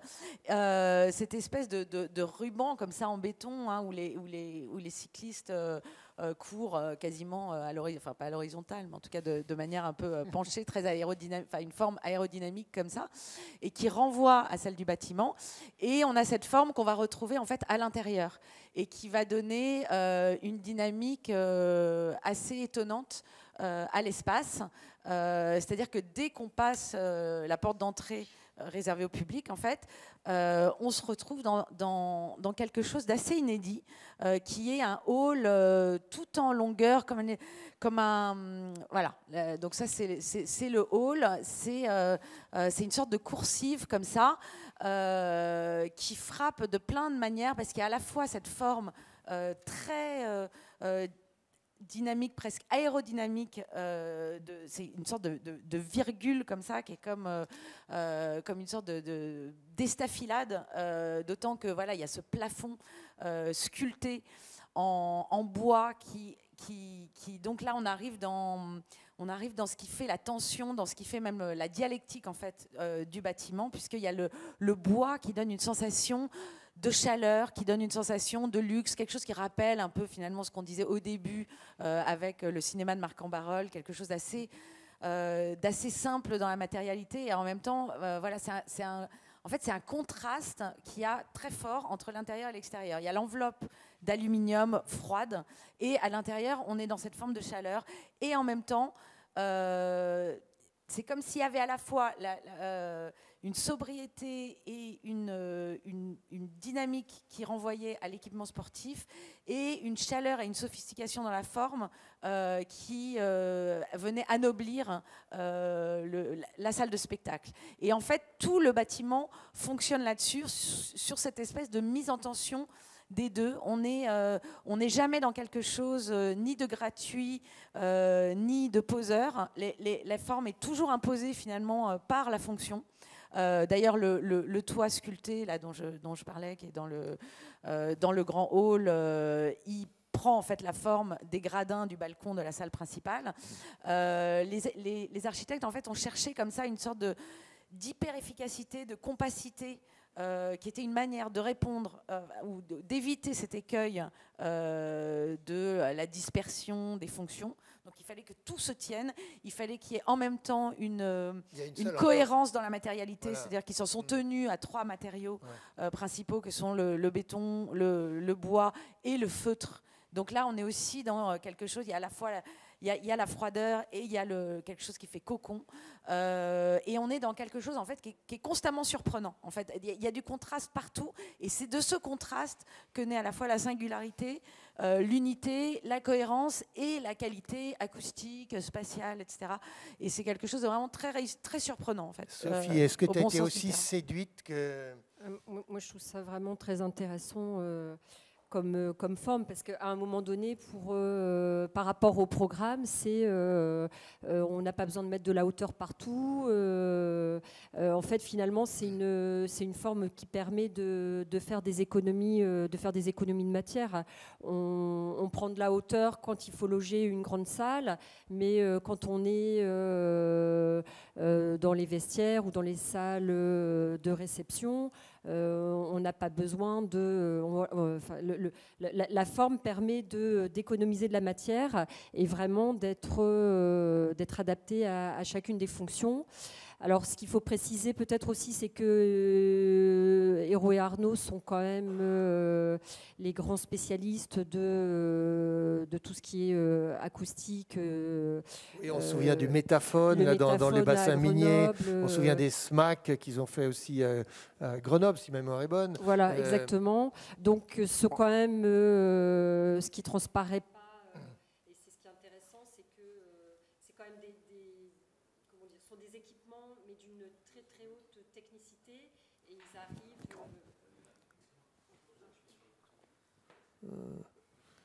C'est bon. Voilà. On va continuer là. Parle. Oui, donc ce sont des bâtiments de très grande technicité, et ils arrivent complètement à englober ça dans l'architecture. C'est quelque chose qui ne se perçoit pas du tout. Et par ailleurs, au-delà le fait que ça fasse sens par rapport à la fonction et par rapport à l'économie de matière, moi je trouve que par rapport au lieu dans lequel le bâtiment se situe, c'est exactement la forme qu'il fallait. Il fallait un geste fort, il fallait une gestuelle. Donc ils ne sont pas gesticulatoires, mais il y a un geste, et voilà, qui fait signal. Oui, parce qu'il y a les voies rapides. Exactement, on est au bord de l'autoroute. On imagine, on n'imaginait pas du tout un espèce d'équipement, un parallépipède de béton. On n'aurait pas du tout imaginé ça là. Enfin, en tout cas, ça aurait été, ça n'aurait pas eu cette puissance, cet intérêt par rapport à cet aspect très, très formel. Alors Richard, toi qui nous fais depuis le début l'éloge de la... De la simplicité. Alors, est-ce que ça correspondrait aussi à sa manière? Mais moi, je fais l'éloge de rien. Je fais l'éloge de la simplicité avec les simples, et je fais l'éloge de la complication avec les compliqués. Donc, tu fais l'éloge de tout. Non, mais je suis pas un censeur. Voilà. Je suis un critique. Et critique, c'est pas censeur. Et là, je trouve que c'est un projet très différent des autres, et je trouve aussi très intéressant parce que voilà, c'était un équipement intercommunal, donc il appartenait à plusieurs communes. Aucune commune ne pouvait se l'approprier, et donc il a été mis à côté du périphérique de Laval, hein, pour que tout le monde puisse y accéder en voiture. C'est un équipement où effectivement on va essentiellement avec son automobile. D'ailleurs, dans toutes ces régions, c'est vrai que l'automobile, ça reste encore donc, le moyen de transport principal. Donc effectivement, le rapport au site était bien géré parce qu'il y avait des sortes de marécages, tout ça, des étangs, ils ont été conservés. Les parkings, ce sont des parkings paysagers. Et puis c'est vrai que, bon, comme l'a dit Sophie, comme l'a dit Isabelle, c'est vrai que c'est un bâtiment donc, qui joue parfaitement avec la rocade. Et c'est vrai que c'est un bâtiment comme on le voit. Voilà, là, par exemple, il est furtif, il disparaît. Voilà. Et puis tout d'un coup, il se redresse voilà, hein, quand on arrive devant lui, et il s'ouvre. Hein, donc on rentre. Et comme l'a dit effectivement Isabelle, donc, tout est fait pour le mouvement, la mobilité en voiture, hein, la mobilité en vélo, et puis à l'intérieur de la salle, la mobilité en chaise roulante, parce qu'il y a une grande rampe circulaire là, qui passe de tous les côtés pour que les handicapés puissent s'asseoir où ils veulent et regarder où ils veulent hein, les représentations du stade. Voilà, que dire d'autre voilà, c'est très bien. Eh bien, que c'est réussi, d'après ce que je comprends. Philippe, est-ce que tu partages Oui. Alors, deux choses d'abord, enfin, quelques choses. D'abord, vous avez rappelé que c'est une équipe de Grenoble.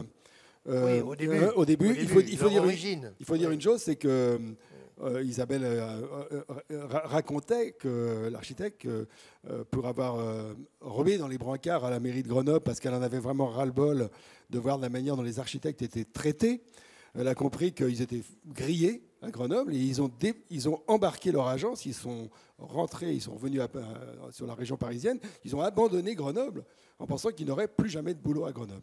Et pourtant, ils ont fait des choses très bien, mais voilà, ça c'est une histoire d'architecte, mais c'est pour raconter un peu le... Laval, j'en ai parlé déjà avec ma voisine, mais la Mayenne, c'est une grande terre de sortilèges, c'est une grande terre de jeteurs de sorts. C'est vraiment très important. Et on pourrait dire dans un certain sens que là, les architectes, ils ont réussi quelque chose de l'ordre du sortilège. Parce que c'est vrai que mettre tout ensemble, vous l'avez certainement dit, hein, donc on a compris, hein, un spectacle, ça demande une vision frontale. Le sport, il faut que tout le monde soit autour. Donc c'est très, très compliqué. Ils ont réduit tout ça. Moi, ce qui m'a le plus marqué, peut-être, Isabelle Régnier en a parlé tout à l'heure, mais c'est vrai, c'est le plafond. J'ai trouvé qu'il y avait quelque chose d'extraordinaire dans le plafond en bois qui fait le tour du bâtiment parce que ça m'a évoqué immédiatement une piste cyclable de vitesse. Or, il se trouve qu'il y a justement à côté, en plus de ce fameux mur de Varap, qui est le sol aux normes, si j'ai bien compris, internationales de France, il y a aussi cet incroyable anneau de vitesse. Et j'ai été absolument stupéfait, parce que j'en ai vu des courses à la télé, comme on dit. Mais j'avais jamais été confronté à la verticalité hallucinante d'un mur, d'un anneau de vitesse. C'est intéressant parce que ça m'a rappelé le Lingotto, ça m'a rappelé et il y a quelque chose d'étonnant dans cet ensemble, je dirais, c'est que tout marche, tout fonctionne ensemble, quoi. C'est que c'est toujours formidable quand il y a une adéquation entre une forme et un concept. Et là, on a l'impression qu'ils ont réussi. Quoi. Ils ont réussi à faire que tout ça marche ensemble. Et ils le disent, hein, ce sont les architectes qui travaillent toujours en volume, jamais en façade. Ils travaillent en permanence dans une espèce de porosité d'aller-retour entre l'extérieur et l'intérieur. C'est leur méthode de travail. Là, visiblement, c'est réussi. Voilà. Très bien. Sans transition aucune, nous partons à Romainville pour voir la cité maraîchère, donc, qui est une ferme urbaine qui a poussé dans le cadre d'une opération de rénovation urbaine première phase de l'ANRU, où une barre de la cité Marcel Cachin a été coupée même pour justement laisser de la place à d'autres équipements et des logements. Et donc voilà comment, sur une petite parcelle, les architectes Lily Melgo ont précisé, qui est des architectes qui se partagent entre Paris et Rennes, je le dis au passage, précisément, ont développé ce projet d'une architecture bioclimatique qui se montre à la fois, alors là, il va encore s'énerver, mais capable et flexible. Voilà. Navré. Voilà. Je dis au passage que ce projet a été nommé pour le prix Mies van der Rohe, ce qui est assez intéressant aussi. Tiens, toi qui t'intéresses à la végétation maintenant. Non, mais je pense que mon ami va beaucoup en parler, donc je ne vais pas trop empiéter sur ses plates-bandes. Vas-y. Non, moi, enfin, ce bâtiment, si vous voulez, il m'a à la fois intéressé. Il m'a intéressé, c'est sûr. Je le trouve très intéressant. Mais voilà, quand je vois ça, par exemple, ce qui me gêne un tout petit peu, c'est que, voilà, on a parlé de l'Hackathon Vassal, je sais pas, au début de l'année, quand ils ont eu le Pritzker Prize. Et c'est vrai qu'eux, donc, ils ont fait... leur première œuvre, c'était faire une maison comme une serre, voilà, pour que les gens ils puissent se développer dans cette ambiance, comme des salades ou des tomates, voilà, et donc ils se développent de la même façon. Et là, on a l'impression que là-dedans, il y a des tomates et puis il y a des salades, et puis en même temps, elles sont mises un petit peu comme dans des HLM. Quoi. Tu vois, c'est ça. Il y a aussi des aubergines. Voilà, des aubergines, exactement. Il y a des courges, voilà, et il y a des champignons. D'un côté, les gens donc, sont mis dans des serres agricoles, mais qui gardent leur aspect de serres agricoles. Et puis là, c'est l'inverse. Donc, c'est des tomates, des salades, qui, au lieu d'habiter sous des serres agricoles, habitent quelque part donc, dans une sorte de maison archétypale, avec un toit comme ça, à double pente. Et c'est vrai que ça me gêne un tout petit peu, si tu veux, parce que j'aurais peut-être préféré que, franchement, voilà, les constructions, eh bien, elles se donnent véritablement pour ce qu'elles sont, finalement, des serres agricoles. Il n'y avait pas vraiment besoin, quelque part, de passer par cette référence donc, à l'archétype de la maison, à l'urbain. Et par contre, le projet, c'est vrai que je l'ai trouvé extraordinaire, surtout quand je suis arrivé, parce que, et ça, c'est eux qui l'ont fait, c'est vrai, parce que je suis rentré à pied, là, donc à Romainville.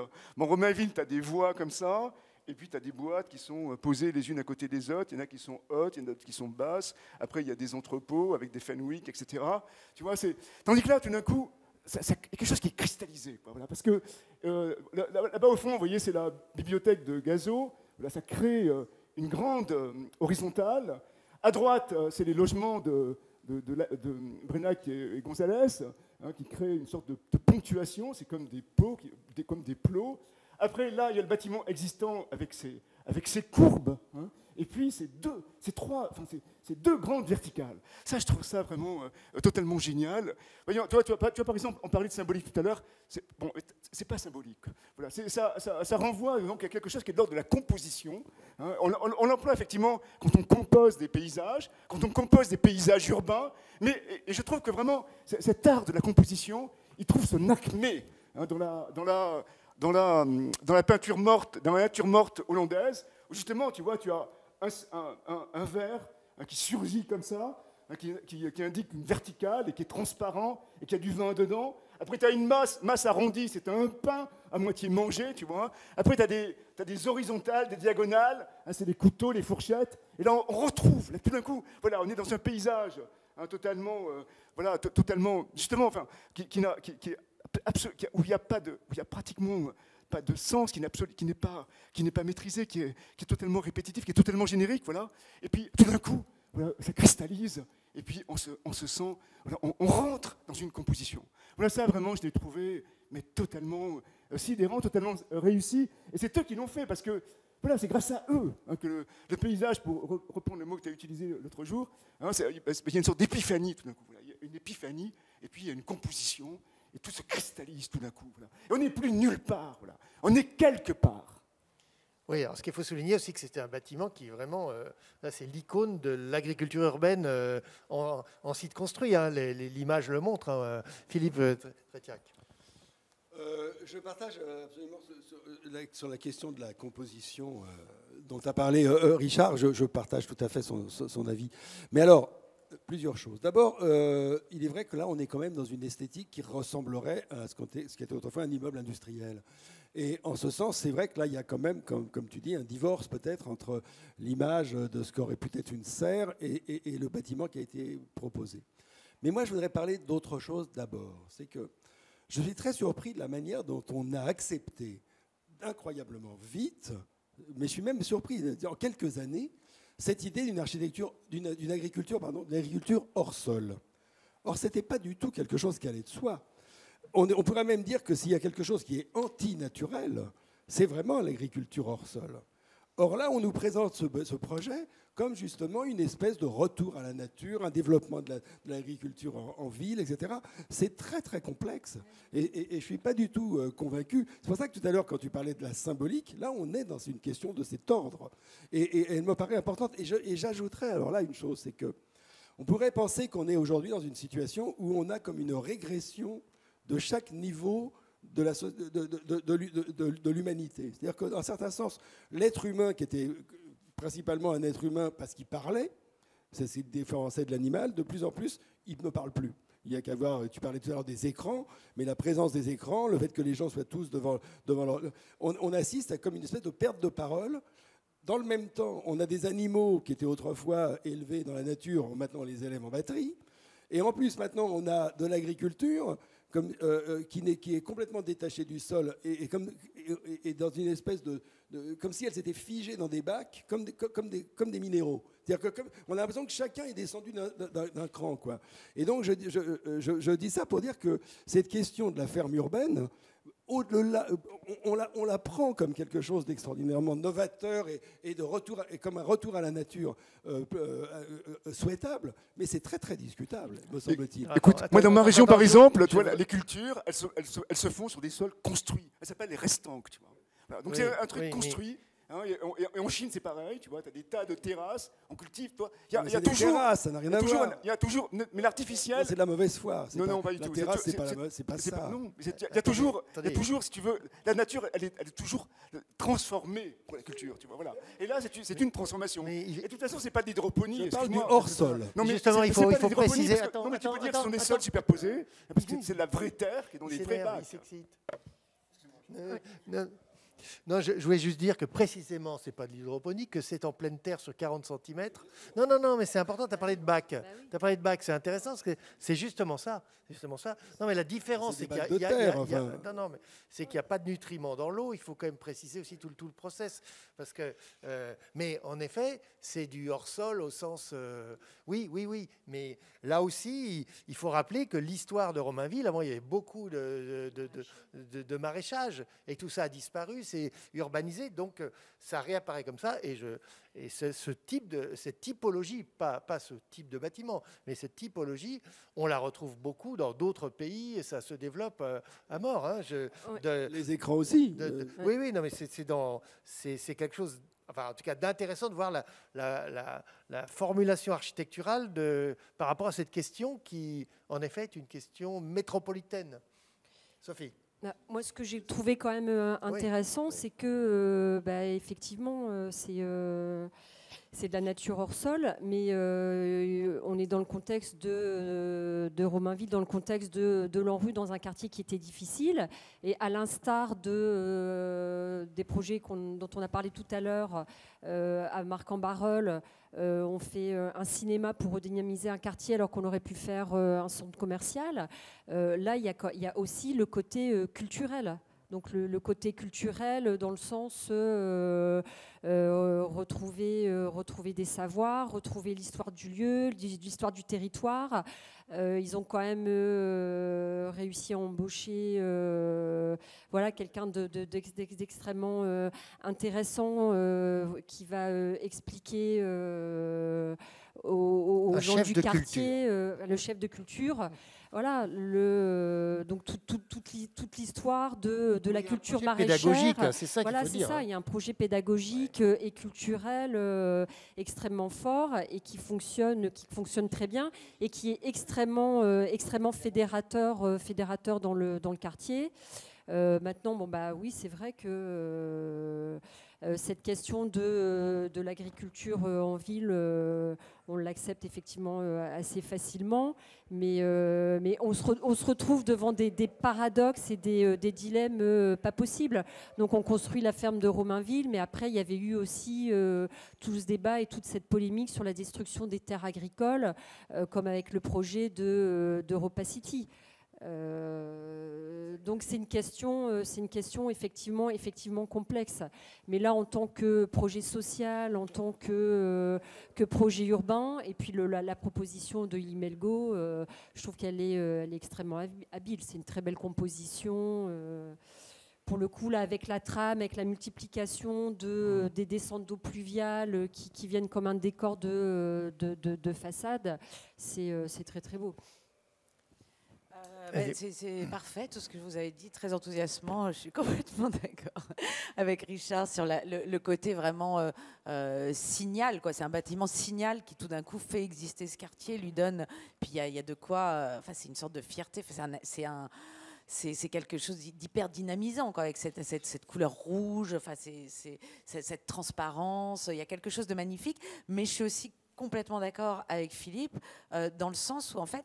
Je pense que peut-être on peut parler d'architecture il y a un côté simulacre en fait dans le bâtiment, aussi bien dans sa fonction que dans sa forme. Sa forme, on est dans un mash-up en fait entre l'architecture industrielle et les serres agricoles. On est quelque chose qui existe pas vraiment, qui est une référence, alors peut-être un peu postmoderne d'une certaine façon, à l'identité de ce quartier où il y avait comme ça une ceinture maraîchère, une culture industrielle, tout ça a disparu, et puis pour se retrouver finalement un quartier complètement déshérité, 40% de la population qui vivait sous le seuil de pauvreté, destruction d'une partie de la cité dans le cadre de l'ANRU, et là on est dans quelque chose qui n'est pas du tout de la gentrification, qui est vraiment de l'ordre de la politique de la ville, quoi, avec à la fois les nouveaux logements de Brenac et Gonzalez, la médiathèque, et puis ce projet qui devient le phare, le signal, qui est magnifique et en même temps qui veut un peu rien dire, quoi, qui est un peu simulacre. Et le projet lui-même, c'est là que c'est... que je trouve intéressant, mais en fait qui est quand même très limité.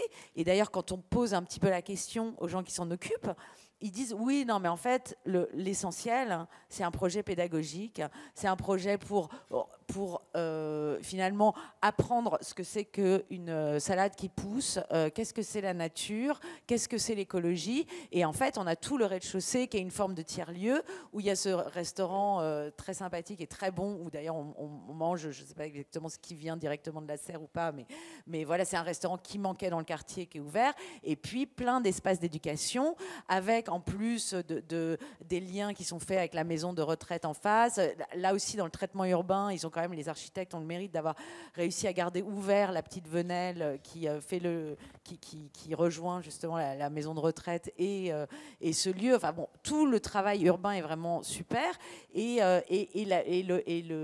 le rôle social de ce bâtiment dans le quartier paraît extrêmement précieux et extrêmement fertile. Mais en fait, les salades qui poussent, c'est presque du simulacre aussi. C'est-à-dire que, alors, bon, c'est intéressant parce qu'ils vont les vendre quand même. Elles ont vocation à être vendues. Nous, on peut y aller, on peut les acheter au prix de Rungis. C'est pas du simulacre, hein. Comment ? On les a mangés, c'était pas du simulacre. Hein. Non, c'est pas du simulacre, mais c'est pas vraiment. Enfin, c'est très faible en termes de quantité comme agriculture urbaine. C'est pas. Il y a absolument aucune vocation à rendre la ville, même pas le quartier autonome. Alors ça, c'est ce que j'adore dans le bâtiment. C'est le côté expérimental. C'est un bâtiment expérimental, mais qui vise peut-être un jour à rentabiliser ce type d'équipement. Voilà, mais moi j'aime beaucoup le côté prototype. L'engagement des architectes, ils sont toujours là, alors qu'ils ont terminé leur mission, pour voir Absolument. comment fonctionne le bâtiment, En comment collaboration, pour pouvoir en faire. en collaboration avec Tout à AgroParisTech, fait. qui suit, qui mesure les résultats, etc. Et puis il y a un côté aussi imparfait, c'est-à-dire que les architectes le disent, la parcelle était beaucoup trop petite pour le programme, ils disent le bâtiment est plein comme un œuf, et Ce qui ils explique ont tout la fait forme. pour essayer de réduire l'ombre portée Oui. du bâtiment le plus haut sur l'autre, mais en réalité il y a quand même 20% des cultures qui sont dans l'ombre, et d'ailleurs quand on a visité, on a bien vu qu'il y a un nombre de bacs où il ne pousse rien du tout dedans, parce que ça ne marche pas encore, est-ce que ça va marcher, est-ce que ça va jamais marcher, et ils remettent en question leur truc, et ça c'est assez chouette le côté laboratoire, mais tout est bien, moi je suis d'accord avec Philippe, hein, moi j'aime bien le bâtiment, mais il y a un côté ce qui est intéressant quand même, c'est que il y a une trompe, enfin, il y a une c'est distorsion intéressant de le mettre en perspective par rapport à tout ce qui s'est passé dans Réinventer Paris. Et donc là, je trouve que ça ouvre quand même un champ extrêmement stimulant. C'est-à-dire que cette question de la nature en ville et de l'agriculture en ville, elle est extrêmement complexe, voilà, elle est extrêmement technique. Donc c'est facile de faire des belles perspectives avec des salades sur les toits, sur les rebords de fenêtres, sur les garde-corps, mais c'est pas si simple que ça. Voilà, c'est pas si simple que ça. Philippe, donc, et après on passe au sujet suivant. Justement, pour être encore plus clair, parce que justement le maraîcher qui est aux commandes de tout ça était formidable, parce qu'il n'était pas du tout dans une langue de bois. Il expliquait donc bien que les prix pratiqués étaient ceux du bio de Rungis, avec 30% de plus, et que donc c'était évidemment pas rentable, qu'il pouvait au mieux nourrir peut-être au grand maximum 200 familles, mais qu'il expliquait aussi que les prix étaient, les gens payaient moins cher parce qu'ils avaient le droit à des réductions en fonction de son quotient, etc. Enfin bon, tout ça, il y a toute une opération sociale derrière, mais c'est vrai que, vous l'avez dit, c'est expérimental. Mais je me précise, hein, moi j'aime beaucoup le bâtiment, mais je trouve qu'il soulève des questions qui sont des questions très très très complexes. Il marche plus celui-là. Oui. On va en profiter pour enchaîner. Donc, il nous reste 5 minutes. Donc, avec la Villa M, donc c'est un projet dans le 15e arrondissement, boulevard Pasteur, un hôtel multifonctionnel tourné vers la santé, nous annonce-t-on. C'est l'œuvre de Triptyque, qui est là associé à Coloco et à Philippe Stark. C'est un immeuble de béton, métal et verre qui se distingue par son jardin vertical en façade. Donc on voit bien que là aussi, il y a un travail sur la nature. Qui commence Sophie? Oui, alors c'est marrant quand on voit le dessin du bâtiment, ça fait extrêmement penser à tout le travail dans les années 70 de James Wines, voilà, du groupe Site, où il y avait déjà cette question de l'enfouissement de l'architecture sous la végétation. Que dire là, comment dire, l'argument de Triptyque par rapport à ce travail-là, c'est de dire que le bâtiment doit quand même rester un beau bâtiment. Il doit y avoir une présence architecturale qui peut exister sans la végétation. Donc sans doute c'est quelque chose qu'on pouvait est-ce que c'est quelque chose qu'on pouvait peut-être tester voire vérifier pendant le chantier, mais enfin en tout cas là c'est vrai que leur façade métallique rapportée qui permet d'être le support des bacs de végétation, elle est extrêmement bien dessinée. Et à l'intérieur, ce qui est intéressant, c'est que comme les bacs sont larges, quand on est dans les chambres de l'hôtel, il y a une continuité entre le sol de la chambre et la végétation. Donc c'est comme s'il y avait, on se projette un peu dans l'idée d'un jardin, alors qu'en fait c'est juste un bac. Voilà, moi je suis un petit peu plus sceptique sur la façon dont on parle du donc un programme de santé. Voilà, voilà, à l'intérieur, c'est quand même un hôtel dont la direction artistique a été assurée par Philippe Stark. Je ne vois pas en quoi, après, c'est un lieu pour améliorer le bien-être du personnel de santé. Philippe Alors oui, juste un mot, c'est une grosse mutuelle de médecins qui s'est occupé de ce bâtiment, entre autres parce que c'est quand même étonnant, mais le milieu médical est un milieu extraordinairement addictif où il y a énormément de gens alcoolisés, drogués, dépressifs, et donc c'est un lieu aussi où il y a des espaces pour que les médecins entre eux puissent s'aider les uns les autres, ce qui est quand même assez surprenant, mais c'est comme ça. Triptyque, c'est une équipe qui travaille beaucoup au Brésil. Et ils sont très. Et ce que tu as dit sur la continuité de l'espace de la chambre avec l'extérieur et la partie végétalisée, le fait qu'il y ait un sol continu, et cette idée fondamentale que ce qui comptait dans la chambre de l'hôtel, c'était le cadrage, ça c'est vraiment réussi. Il y a un travail sur le verre, sur la transparence, sur la continuité du sol avec l'extérieur qui est assez remarquable. Après, c'est vrai, bon, le reste. Il y a un peu une salle de conférence, tout ça, avec over-design par Stark, c'est évident. Mais disons que cette idée quand même ça, ce qu'on voit là à l'écran, la continuité, ça c'est quand même très réussi. Isabelle. Oui, bah, j'ai pas grand-chose à ajouter, hein, parce que c'est vrai que c'est un projet très luxueux, très réussi. Ce côté, moi j'adore. Enfin, il y a quand même quelque chose de très frappant quand on passe boulevard Pasteur et puis on a cette façade complètement, c'est vraiment tropicalisé, quoi. Là, c'est quand même, il y a quelque chose du Brésil qui arrive chez nous, quoi, dans cette espèce de travail sur les seuils entre l'extérieur et l'intérieur et qui est, je sais pas, ça fait assez du bien à la ville. Et puis quand on est à l'intérieur, on a des très très belles vues, y compris sur la terrasse. Alors après, oui, alors le restaurant, il y a un restaurant qui est ouvert. C'est un programme vraiment très étrange, hein, parce qu'effectivement, les salles, elles sont plutôt réservées. Enfin, l'hôtel est plutôt réservé aux médecins de la mutuelle, les salles de soins aussi, et puis il y a du coworking pour des start-up de la santé. Enfin bon. Et il y a une sorte de super terrasse en haut où on a des très très belles vues sur Paris. Et voilà, la chose qui m'a un petit peu intéressée, moi, et je ne vois pas forcément le rapport avec le bâtiment, je suis d'accord avec Sophie, mais dans ce qu'il raconte, c'est qu'il y a un côté un peu bâtiment témoin ou bâtiment pilote pour des idées d'améliorer le bien-être des personnels soignants dans les CHU qui ont quitté les centres-villes. Donc ces espèces de grosses machines froides, impersonnelles, où tout le monde, où les personnels soignants n'ont que la restauration Sodexo pendant 30 ans de leur vie, et pas de crèche, et pas d'équipement sportif, et rien qui soit un petit peu doudou, un petit peu tropicalisé.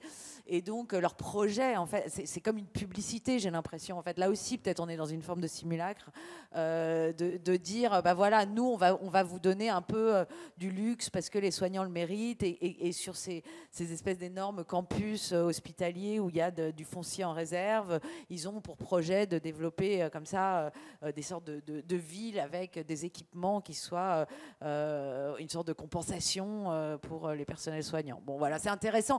Enfin, c'est intéressant. On sait pas, moi, je ne sais pas ce que ça veut dire, comment ça va se traduire, mais c'est une sorte d'embryon de réflexion sur l'hôpital. Très bien, Richard, pour finir. Oui, je vais être très rapide. Je ne vais pas du tout contester ce qui a été dit. Et c'est vrai que Triptyque, c'est une agence qui avait été connue il y a plus d'une quinzaine d'années ou une vingtaine d'années pour un projet qu'ils avaient fait à São Paulo. Et d'ailleurs, c'était une maison où justement il y avait disons, tout un système de canalisation qui permettait donc d'arroser les plantes et leur permettre de pousser, ce qu'on a vu donc, tout à l'heure chez Édouard François à Nice. Donc c'est une agence qui réfléchit depuis longtemps à la végétalisation. Et puis Coloco, je ne me rappelle pas du nom du type, là, mais c'est vrai qu'il avait eu le prix l'envers des villes parce qu'il s'intéressait aux squelettes en béton. Voilà, Pablo Georgiev, il s'intéressait aux squelettes en béton dans les pays émergents. Donc on retrouve quelque part, voilà, on les retrouve là, finalement dans ce bâtiment.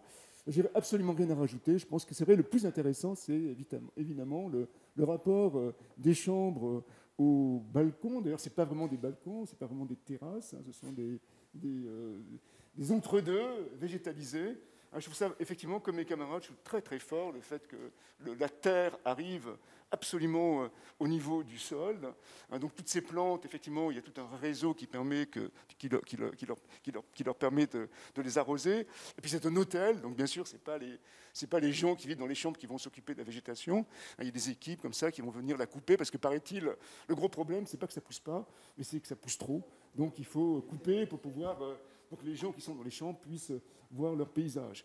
Et puis dernièrement, ce que je trouve très bien aussi, c'est que voilà, donc il n'y a pas de garde-corps dans le balcon, quoi. Donc ça, c'est vrai que ça change complètement, hein, le rapport à cet espace extérieur.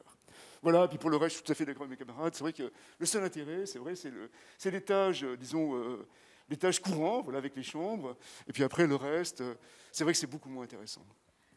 Toute petite remarque, les bacs là les bacs de végétalisés, enfin de plantes là, enfin la forêt, le jardin vertical, il est planté dans des bacs qui font 80 cm de profondeur, c'est-à-dire qu'ils sont 2 fois plus profonds que ceux de Romainville, hein, avec les salades.